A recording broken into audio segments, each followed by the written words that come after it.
The accusations had been pouring across the chamber for nearly 12 minutes before I stopped listening to the words and started counting the ambassador's habits instead. The HFY representative had called humanity's actions unilateral 9 times already. I found myself almost hoping he'd make it an even 10. Around me, the Galactic Council sat in polished silence, pretending this was diplomacy instead of a carefully staged execution. Even the chair they'd assigned me carried an insult. It looked perfectly normal until I sat down and realized one leg had been trimmed just enough to wobble. Petty. Deliberate. Alien politics in its purest form. I leaned back anyway, smiled, and waited for my turn to speak. Back left enough to give the whole structure a tilt that would have been subtle to anyone who was not sitting in it. I had fixed it with my boot heel inside the first 30 seconds. The fix was temporary. The fix required constant pressure. I kept the pressure on while the Arbiter Prime readed from his list. 612 capital-class warships constructed without Concord authorization in violation of Article 7 of the Armistice of Keller 9, Article 14 of the Fringe Space Development Accord, and Articles 2, 5, 9, 11, 15, 22, and 26 of the Joint Species Arms Limitation Framework. He kept going. The Council Chamber of the Galactic Concord held 47 delegations. Each delegation had a carved stone bench wide enough for their species' particular arrangement of limbs. The Alhari, oldest members of the Concord, occupied a curved platform near the ceiling. I had been told the Alhari translated name for the chamber meant the place where the galaxy thinks. Right now, the galaxy was thinking very loudly about what humans had done. I looked at the one chair, my chair, plain fabricated, clearly assembled from whatever design template someone had pulled up under the category human seating. It had no armrests. The Alhari platform had armrests. The HFY benches had armrests. My chair had 4 legs, one of which was short and no armrests, and it sat at the far end of a table built for 47 delegations in a chamber designed to make whoever sat in my chair feel like an afterthought. Whoever arranged this seating wanted me to feel small. That was interesting. The Arbiter Prime finished the charges. The room waited. "Commander Yara Osai," he said, "representative of the human nations in this emergency session, you have been presented with 42 specific violations of Standing Concord Treaty. How does the human coalition respond?" I looked up from my chair. "Are you finished yet?" The silence that followed had texture. It moved through the room in a wave, species by species. 47 delegations processing the same 4 words and arriving at different conclusions about what they meant. The HFY ambassador, mid-breath for what I suspected was going to be his 10th use of unilateral, simply stopped. The Arbiter Prime blinked 3 of his 4 eyes. "Commander, the weight of these charges." "I heard the charges," I said. "I counted them. 42 violations, 7 treaties, 612 ships. I have excellent hearing. I was asking if the list was complete, not whether the charges were serious." He looked at me, the way people look at someone doing something they do not yet understand. Not anger, not outrage, the look that comes before both. "The charges are complete," he said carefully. "Good." I reached into the bag I had placed under my chair and set a gray file folder on the table in front of me. I did not open it. "Let me tell you something about the Armistice of Keller 9. The HFY ambassador found his voice. "The commander has already admitted the violation. I have not admitted anything yet," I said. "You listed charges. I confirmed I heard them. Those are 2 different things." I looked at the file folder. The Armistice of Keller 9 was signed 460 years ago. I have read it 3 times.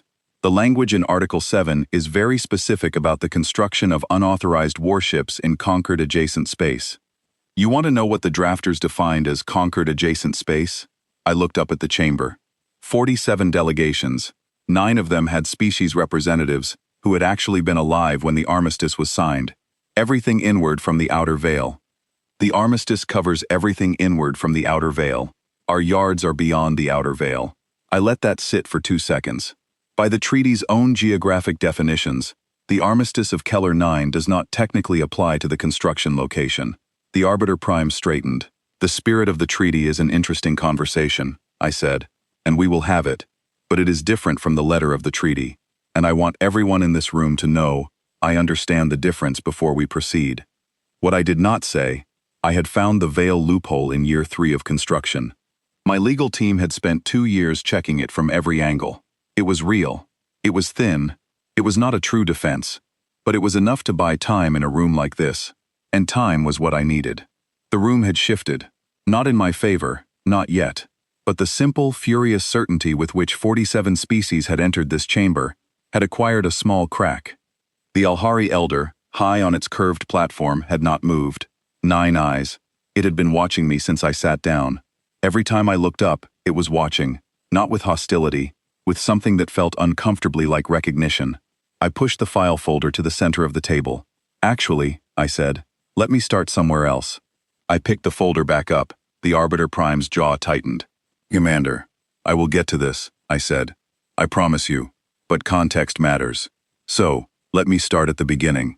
I put the folder back in my bag.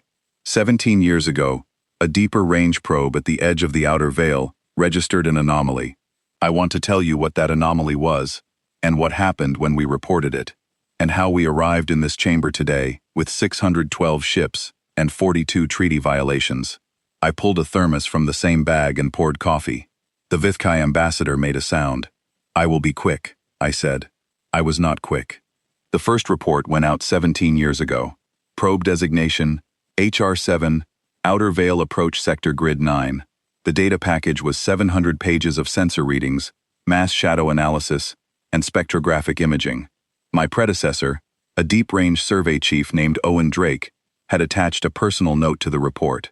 I had read that note so many times I could recite it from memory.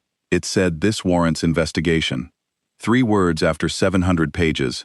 Owen was economical that way. The Conquered Deep Space Monitoring Committee reviewed the report.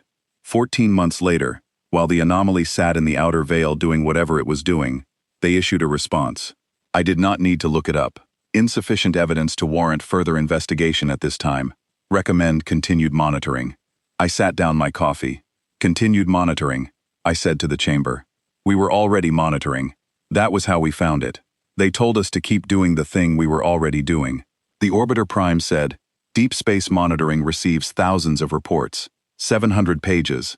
I said 700 pages, with a 3-word personal note from a man who had been running deep-range survey operations for 20 years, and had never in 20 years attached a personal note to anything. Owen Drake had retired 2 years after that report. Not because of the response. He never said it was because of the response, but I had worked alongside him for a decade, and I knew the look of a man who had done the right thing, and found out it did not matter. Year 3. A second probe. Different sector, same region, outer veil approach, mass shadow readings. Larger this time. The object or objects had moved toward us. Not fast, not what you would call aggressive. More like the way a tide moves. Slow, continuous. Not a thing you could point to and say, there it moved. It just arrived closer than it had been. I sent the report myself that year. I was not yet in command of anything significant. I was a deep-range navigation specialist, and I filed the report through the proper channels, and I waited 14 months again. Insufficient evidence.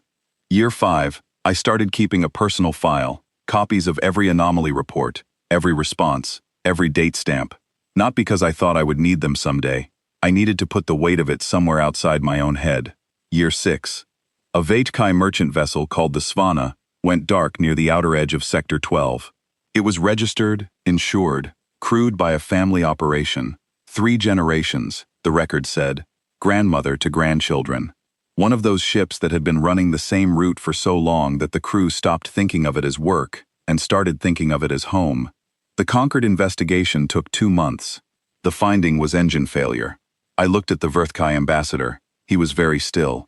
We recovered wreckage from the Svana 8 months after the Conquered closed the investigation, I said.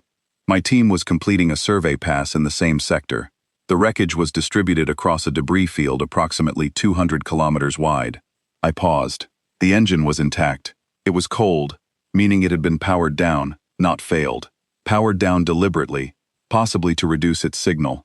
The rest of the ship was not intact. The ambassador said nothing. I filed an amended report with the Conquered Deep Space Monitoring Committee. I said I included our wreckage analysis, our mass shadow data, and a timeline mapping the proximity of the anomaly readings to the Svana's last known position. I poured more coffee. They acknowledged receipt. No further response. I want to be honest about what I felt during that period. Not what I showed, what I felt. There was a specific afternoon, a long time ago now, when I was sitting in a monitoring station with a cup of cold coffee and an acknowledgement receipt on my screen. And I understood, not as a fear, not as a theory, but as a flat, quiet fact that we were on our own. That the framework we had trusted to act on the things that needed acting on had a hole in it so wide that the thing moving through the outer veil could walk right in, and the conquered committees would still be reviewing the paperwork. That afternoon, I started making different plans. I did not tell the chamber this. I told the chamber the data. Year 8. 3 more vessels went dark. Different species, different sectors, all outer veil adjacent. The conquered opened a joint investigation that ran for 16 months and concluded with a recommendation for increased monitoring frequency. Year 10. I was given my first command. I used the first 6 months to build a team. Navigators, engineers, sensor specialists, 3 of the best deep-range analysts in the human systems. We spent the following 4 years building a complete picture of what was in the outer veil. Not a report picture, a real one. Mass, velocity, distribution, behavioral pattern analysis, a full structural mapping of the anomaly based on 7 years of accumulated probe data, 640 pages, not 700. I had cut it down. I was trying to be respectful of the committee's time. Year 14. The report went to the conquered. I accompanied it with a formal request for a coalition response mission, a joint investigation with military escort, and a temporary authorization to begin defensive construction in the Outer Veil region. 11 months later, insufficient evidence to warrant military response at this time. I read that response on a Tuesday. On Wednesday, I called a meeting with every senior engineer and fleet architect I could reach. I did not ask them whether what I was planning was legal. I already knew what it was. On Thursday, I began the design process for the first of what would eventually become 612 ships. The chamber was very quiet. I had not raised my voice once. Data delivered at a normal volume in a quiet room has a particular weight. You cannot argue with the silence that follows it. So yes, I said, we broke the rules. I looked at the file folder still in my bag. Your rules were written for a galaxy where nothing was coming. The Vithkai ambassador had stopped blinking, which I understood was his species signal for something they could not name yet. The orbiter prime said very carefully, "What exactly did your probes detect in the outer veil?" I looked at him. Something moved through me that was not triumph and was not satisfaction. Something older than both. The feeling of having held a door shut alone for a very long time, and finally having someone on the other side put their hand on it. I smiled. Not a comfortable smile. "Good," I said. "That is the right question." I reached into my bag and put the file folder on the table. Let me tell you what we named it. The file was not thin. 412 pages, organized by year, by sector, by type of observation, mass shadow readings, thermal signatures, behavioral analysis. Because you could, after enough data, describe what the thing in the outer veil did as behavior. It made choices, not human choices, not even what most species in this room would recognize as choices. But there were patterns, preferences, a consistent and reproducible response to stimuli that added up over years to something you could model, something you could eventually predict. I slid the folder to the center of the table. You can review the full file. That is why I printed it. The Arbiter Prime reached for it. He opened to the first page. His second set of eyes moved, the fine detail pair tracking the first line of text. He looked up the Vorath, he said. "That is what we called them," I said. "Naming rights go to whoever finds it first. We found it." Across the room, something happened that I had not anticipated.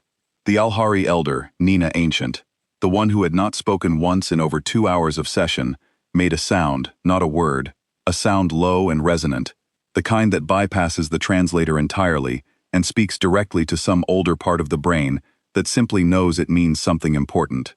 Every species in the room turned to look at the Alhari elder. The elder spoke 6 words in its own language. A language so old that the translator struggled, then delivered the closest equivalent it could produce. The devouring, we thought it myth. The room temperature had not changed. It felt like it had. That word I said to the elder devouring. Is that a direct translation? The elder was quiet for a moment. Then it said in its careful translated voice, "It is the closest word." The original means a process, something that is not alive in the way we mean alive, but does what living things do. Consumes, moves, consumes again. That matches our behavioral analysis, I said. I looked around the chamber. 47 delegations. 9 of them had been alive when the armistice of Keller 9 was signed. The Alhari had been spacefaring for 90,000 years. 90,000 years. And this thing moving through the outer veil existed in their oldest stories, not as history, but as myth. The kind of myth you build around something you survived but cannot fully believe you survived. The Vorthai said, do not communicate. We tried 14 separate contact attempts over 6 years. Every first contact protocol in the Concord database, plus 3 our own teams designed from scratch. No response, no signal acknowledgement, no behavioral change in response to our transmissions. I paused. We tried broadcasting on a frequency range we detected them emitting themselves. They did not respond to their own signal type. What do they want? A delegation representative asked from somewhere in the middle of the room. They do not want, I said. That is the point. They do not want anything we have a word for. They process star systems. They move through space. And when they encounter a solar body with accessible material, planets, moons, asteroid fields, they strip it and move on. They are not malicious. They are not hungry in the way that implies choice. They are not aware of us in any way we can detect or communicate with. They do what they do the way a river does what it does. The river does not hate the valley. The river just moves through it. You are describing the destruction of inhabited worlds. The Vithkai ambassador said, yes, and your response is to compare it to a river. My response is to tell you accurately what we are dealing with, so that what comes next makes sense to you. I looked at him directly. The Vithkai colony on Sorrel Prime, your oldest settlement, 400 million people. He did not move. Based on our most recent deep-range trajectory data updated 3 weeks before this tribunal was convened, the leading edge of the Vorath Formation will reach the outer veil's exit boundary in approximately 16 months. I let that number sit in the air. The first inhabited system past that boundary is Sorrel Prime. The chamber moved not dramatically, not a single outburst. The motion was smaller than that, the kind of collective physical shift that happens when every person in a room has the same thought at the same moment, and there is no sound large enough to cover it. The Vithkai ambassador stood, sat back down, stood again.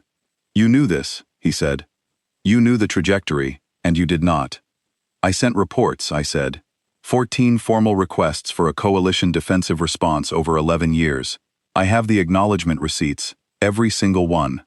I looked at him steadily. The last request was denied 23 months ago. 3 weeks after that denial, I authorized full construction acceleration on the final 200 ships. The Arbiter Prime was still looking at the first page of the file. He turned to the second page. He read something. He set the file down. Why, he said slowly.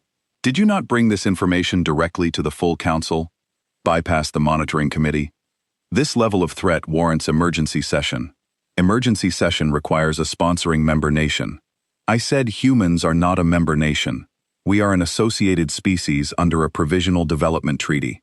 We cannot call emergency session. We cannot bypass the monitoring committee. We cannot authorize joint operations or request military coalition support. Those pathways are not available to us. I picked up my coffee. So, we used the pathway that was available. Nobody spoke. The Armistice of Keller 9 says we cannot build unauthorized warships in conquered adjacent space. I said we built them in non-adjacent space. 17 years of treaty language analysis, probe data, construction logistics, rationing, budget redirection. Every human colony expansion program delayed by 3 decades. Every surplus resource across every human-governed system redirected to the outer veil yards. I paused. 612 ships. Fully armed, fully crewed. Currently positioned at the veil boundary. Pointed outward. Pointed outward. The Orbiter Prime repeated. Not at conquered space, I said. Not at anyone's home systems. At the veil. At what is coming through it. The file was still open on the table. I nodded toward it. Last section. Page 410. That is the fleet composition breakdown. I stood.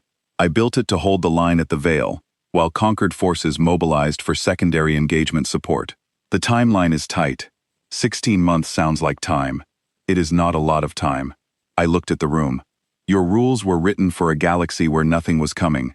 I said, I understand the rules. I understand why they exist. I am not standing here telling you the rules were wrong.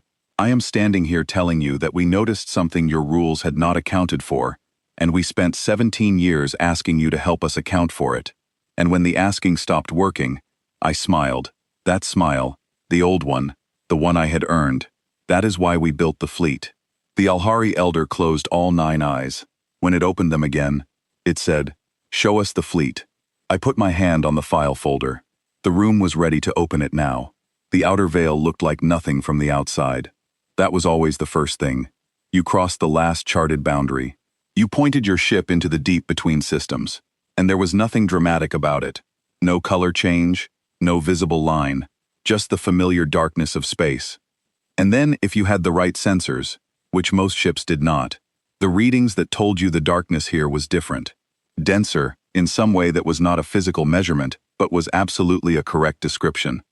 The outer veil was the darkness that had something in it. I had made this crossing 14 times. It got easier. No, it did not. The Anants jumped out of transit into full battle orientation at 3:40 ship time, and before the transit disorientation had fully cleared, the crew had already called out the fleet status. All 612 ships, present and locked, spread across a defensive line that from the observation deck reduced stars to background detail. They stretched in every direction I could see. I had been there for every hull plate.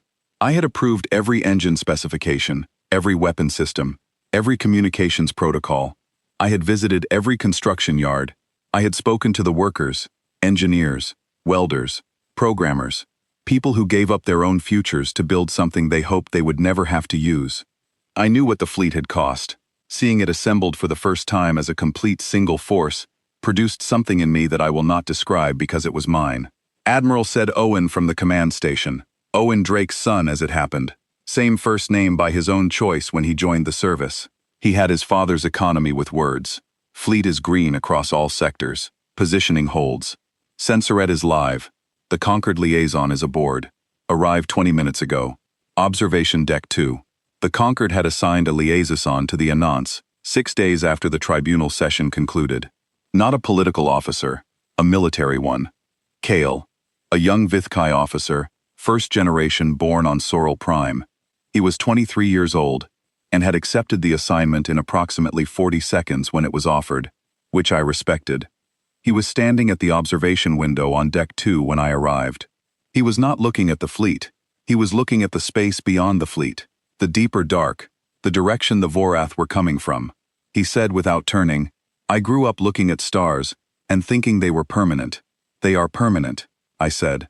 Relative to a human lifespan, they are essentially permanent. The Vorath do not think in human lifespans. No, they do not think at all. Technically, they process. I stood beside him at the window. The colony records for Sorrel Prime. I reviewed them before we deployed. He was quiet.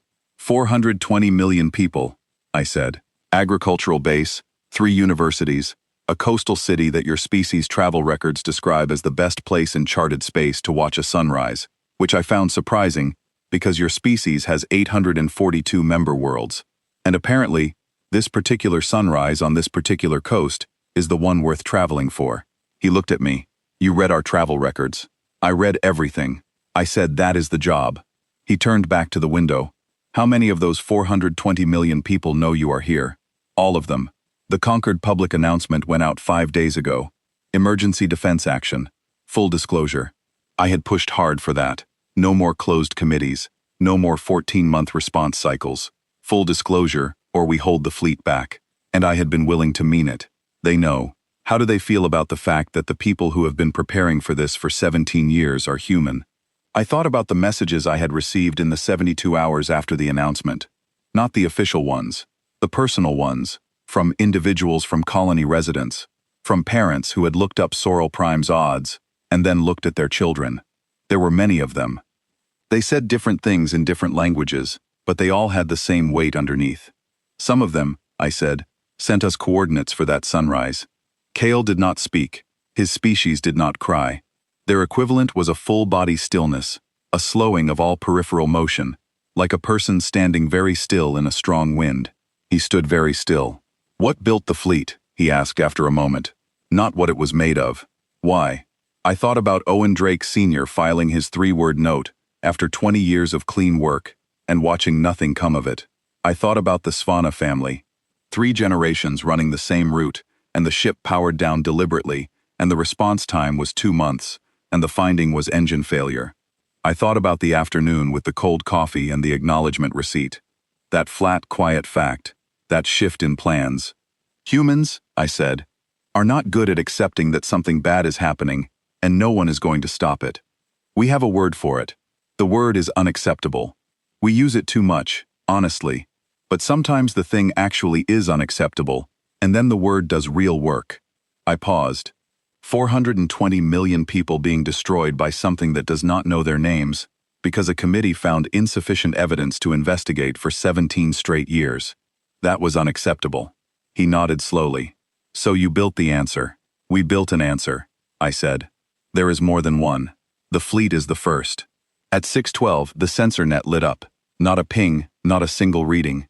The whole net simultaneously.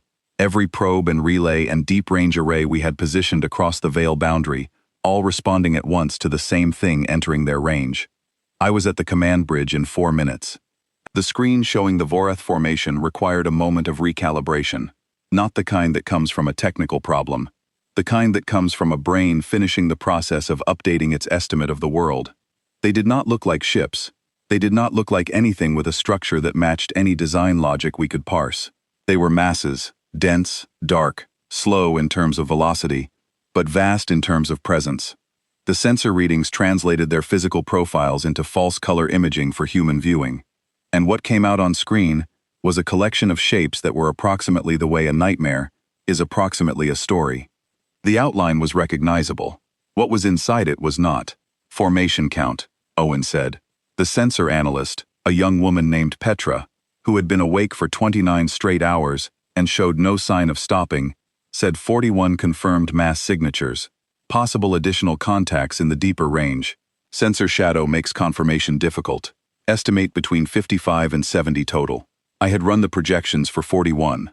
41 was hard. 70 was a different conversation. Fleet disposition. I said all ships online, weapons charged, shields nominal. Owen was calm the way a very good bridge crew is calm. Not because there was nothing to be afraid of, but because being afraid was not on the list of things to do right now. "Your call, Admiral." I looked at the screen, at the shapes that were not ships, at the false color imaging trying to give form to something that had no form in any architecture, any species in the Conquered had ever built. Behind our line, 6 hours out, the first wave of Conquered emergency response ships was forming. They would not reach our position for 6 hours.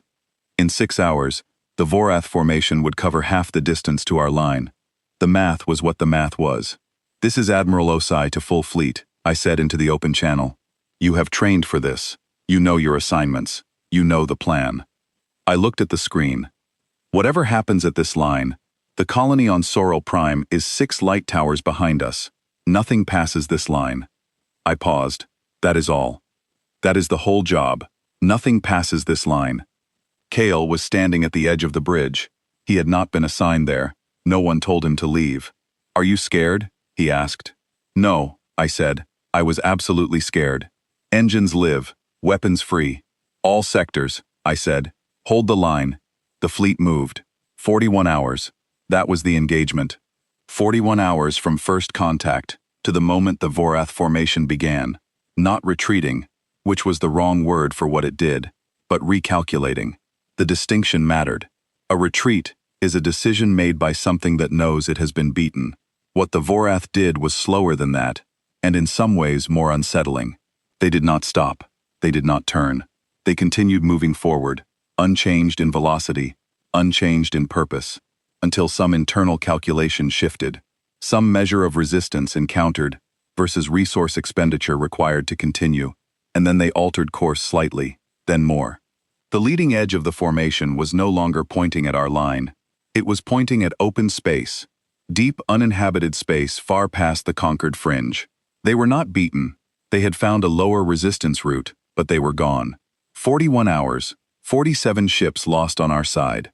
31 human vessels, 16 from the conquered emergency response wave, which had arrived 5 hours into the engagement and fought.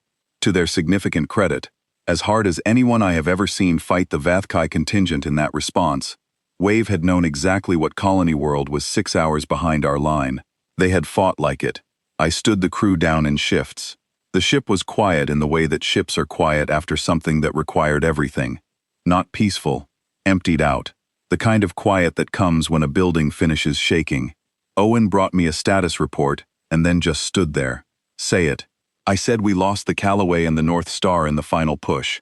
He said the Hartwell took critical damage, but she is going to make it back. 47 total confirmed. I looked at the crew roster on the secondary screen. Names. 412 names across 47 ships. Not anonymous. I had approved every crew manifest. I know, I said.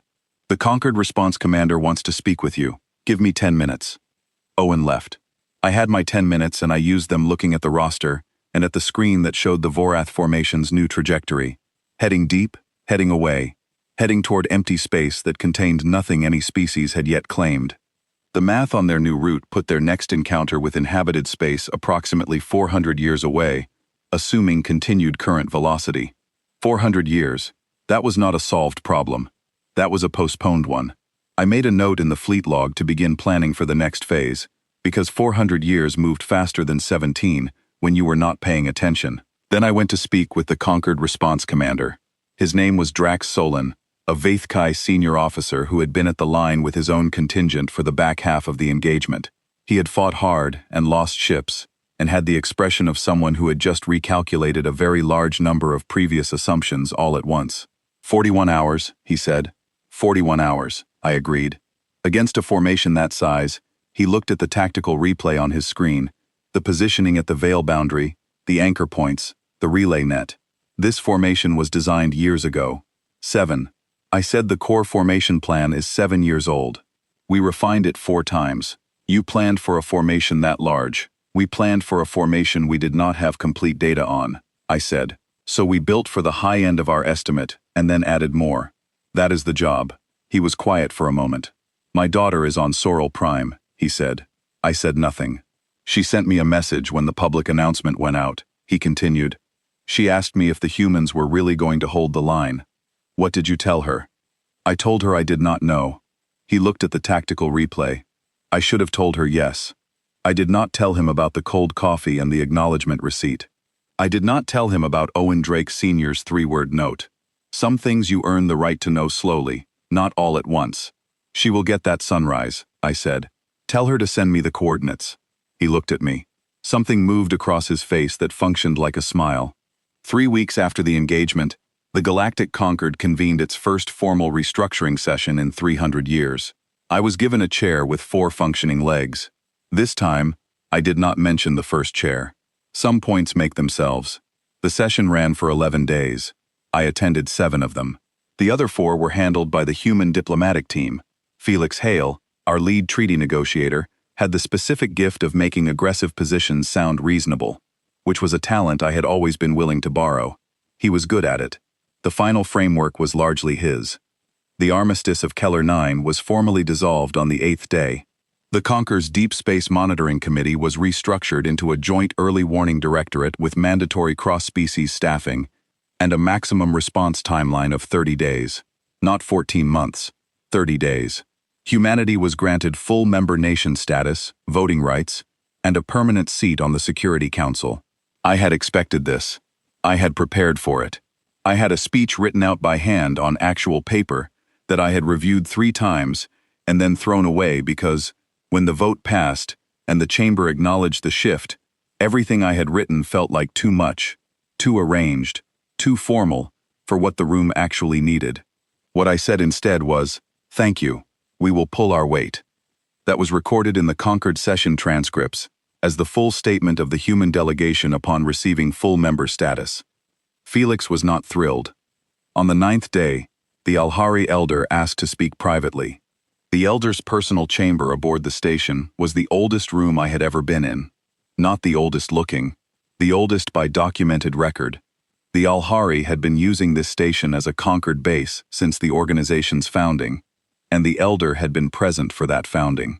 And the room contained a physical record of that span of time, in the form of objects, markings, layered materials, the accumulated presence of 90,000 years of one continuous life. I sat in the room and felt the age of it settle on me, the way humidity settles. The Elder sat across from me, all 9 eyes open. The devouring, it said. In our oldest records, there is a word that means a moment when a young species does something that makes the elder species understand what the young species actually is. It paused. Not what they expected the young species to be, what they actually are. What word is that? I asked. There is no translation, the Elder said. The concept does not exist in languages younger than 40,000 years. I thought about that for a moment. The humans, it said, spent 17 years building a defense for a galaxy that told them their evidence was insufficient. They did not ask permission, they did not wait. They built the answer, and then they held the line. The Elder's 9 eyes did something I had no framework for interpreting. In 470 years of member nation history, no human delegation has been invited to speak privately with the Alhari Elder. I am the first. You are the first, it said. You should know what that means. I was not certain what it meant. I did not say this because the Elder already knew it, and some silences are more respectful than filling them. What I did say was the Vorath are 400 years out. New trajectory, uninhabited space. We have time. 400 years is not much time, the Elder said. No, I said it is not. What will the humans do with 400 years? I thought about the construction yards. Cold now, the first wave of ships deployed, the workers sent home, but the yards themselves still standing. Infrastructure, design capacity, institutional knowledge built into every beam of every facility. You did not build something like that and then leave it empty. Build more ships, I said. The Elder was quiet for a long time. Yes, it said finally. We thought you would say that. The Anance Accord was signed on the final day of the restructuring session. I was not consulted on the name. The Alhari Elder had proposed it directly to the Arbiter Prime in a closed session, and by the time I heard about it, the name was already in the official draft. The Arbiter Prime called me to inform me personally, which was a courtesy I appreciated, even as I spent 30 seconds staring at the ceiling of my temporary quarters, doing a very poor job of being composed about it. My ship named for an old story about a spider who tricked the sky god into giving the world its stories. My sister had named her years ago when she was choosing the call sign for the vessel I was building. She had said with the particular certainty of someone who had thought about a thing for a long time and arrived at a clean answer. It has to be something that punches above its weight.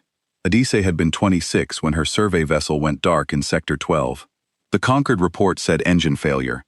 I had not corrected the report in this session, not because I could not, because what I needed from this session was not acknowledgement of what happened to my sister. What I needed was the thing that would prevent it from happening to 420 million strangers. I had gotten that. That was enough. Kale found me after the signing. He had been transferred to a full liaison post, the first of what would become a joint species fast response coordination team, a program that had not existed before this session and would within 5 years have permanent staff from 30 of the conquered 47-member species. He found me on the observation deck of the station. It was late by the station's rotation cycle. The celebration, and there was celebration, appropriate and earned, was happening one level below, and the sound of it reached up through the floor as a low, warm hum. He offered, in the Vithkai tradition, the touching of foreheads, a gesture given only to family. I leaned forward and let him. We stood there for a moment, both of us looking out at the same dark. Your ship, he said. The Anance. What does it mean? It is a spider, I said, from a very old story. What does the spider do in the story? It outsmarts everyone larger than it, I said, and wins things it has no business winning. He thought about that. Good name for a flagship, he said. My sister named it, I said. He looked at me. She had good judgment, I said. He did not push. Kale had learned in the weeks since the tribunal how to read the shape of a thing I was not going to elaborate on. He left it where I put it. The celebration downstairs. He said they are asking for you. I know you are not going. I will. I said 5 minutes. He nodded and left me with my thermos and the observation window and the dark. I poured the last of the coffee. It was cold. I drank it anyway. Somewhere in the deep space past the veil, the Vorath moved through the dark on their new trajectory. Slower than a threat, faster than safe. 400 years was the estimate. Estimates had been wrong before. I pulled up the construction yard status on my personal screen. The yards were idle for now.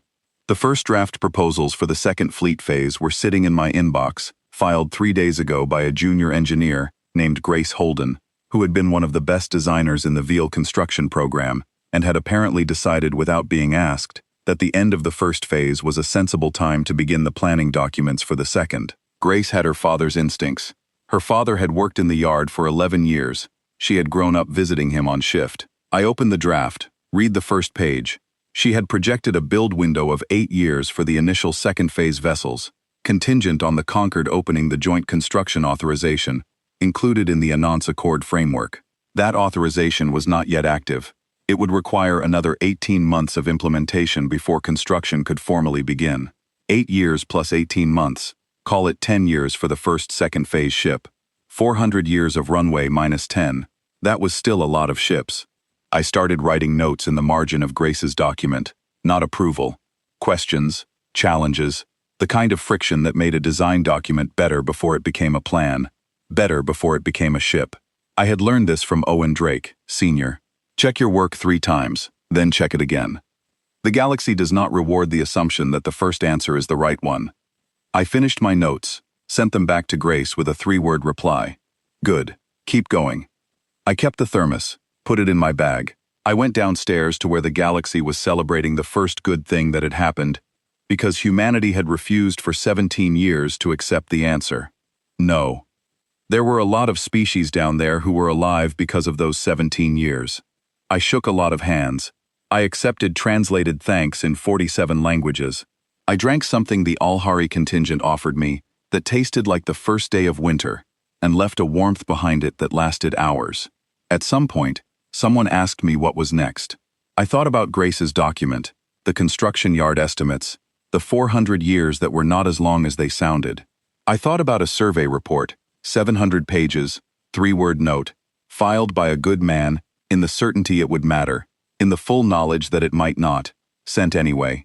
Because that was the job, and the job was the job whether anyone was watching or not. I thought about my sister who named a ship after a spider who believed in punching above your weight, who was gone in Sector 12 on a route she ran for the last time. And the Concord found insufficient evidence, and I found something else instead. 612 reasons to keep going. What is next? I repeated. I smiled. That has always been the job, I said, and I went back to